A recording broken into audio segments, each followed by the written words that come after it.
नमस्कार बंधुरा RRG cooking चैनेले आपनादेर सबाइके स्वागत।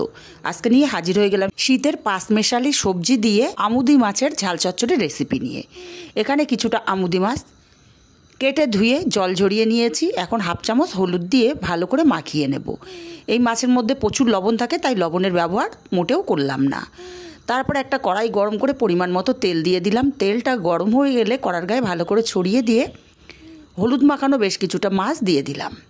आमी दुई बैचे माछगुलोके भेजे नेब। एक पिठ भाजा होले आरेक पिठ उल्टे पाल्टे माछगुलोके भेजे नियेछि। एखन माछगुलोके उठिए नेब और बाकी माछगुलो एकइभावे भेजे नियेछि।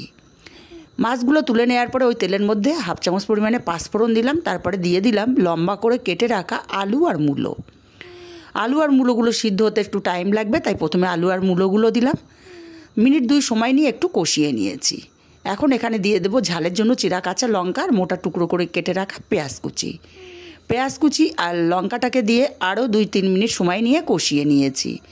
এখন এই পর্যায়ে দিয়ে দেব শিম আর বেগুন। আমি বলেছি পাঁচমেশালি সবজি দেব, আমি ঠিক কিন্তু পাঁচমেশালি সবজি এখানে ব্যবহার করছি। শিম আর বেগুনটাকে দিয়েও মিনিট 2-3 সময় নিয়ে কষিয়ে নিতে হবে, মানে একটু ভাজা ভাজা করে নিতে হবে। তারপরে এখানে দিয়ে দেব কাঁচা টমেটো। আমি এখানে দুটো কাঁচা টমেটো ব্যবহার করেছি। স্বাদ মতো লবণ দিয়ে দিলাম, হাফ চামচ হলুদ আর হাফ চামচ লঙ্কার গুঁড়ো দিলাম। ঝালটা অবশ্যই যে যার স্বাদ অনুযায়ী দেবেন, আর লবণটা কিন্তু তরকারিতে বুঝে দিতে হবে। মাছের মধ্যে প্রচুর পরিমাণে লবণ থাকে।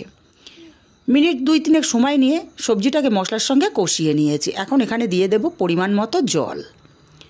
আমি জলের পরিমাণটা একটু বেশি দিচ্ছি, কারণ আমি একটু ভেজা ভেজা মতো করব তরকারিটা। খুব ভালো করে মিশিয়ে দিয়ে ঢাকা দিয়ে আমি 5 থেকে 7 মিনিট রান্না করে নেব। 7 মিনিট পর ঢাকাটা খুলে নিয়েছি। এখন একটু নাড়াচাড়া করব। নাড়াচাড়া করে দেখে নেব আলু আর মূলো সুন্দর মতো সেদ্ধ হয়ে গেছে, বেগুন আর শিমগুলো সুন্দর মতো সেদ্ধ হয়ে গেছে। ভেজে রাখা আমুদে মাছগুলো দিয়ে দিলাম। ভালো করে নাড়াচাড়া করে মিশিয়ে দিয়ে আরও মিনিট 2-3 এভাবে রান্না করে নিয়েছি। আর ঝোলের পরিমাণটা আমি এই পর্যায়ে রেখে দেব, এর চেয়ে আর টানাবো না। এখন এখানে 1 মুঠো পরিমাণে ধনেপাতা কুচি দিয়ে দিলাম।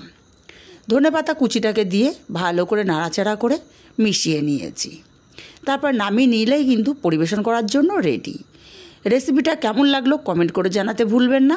ভালো লাগলে কাছের আত্মীয় স্বজন বন্ধুবান্ধবের কাছে শেয়ার করতে ভুলবেন না।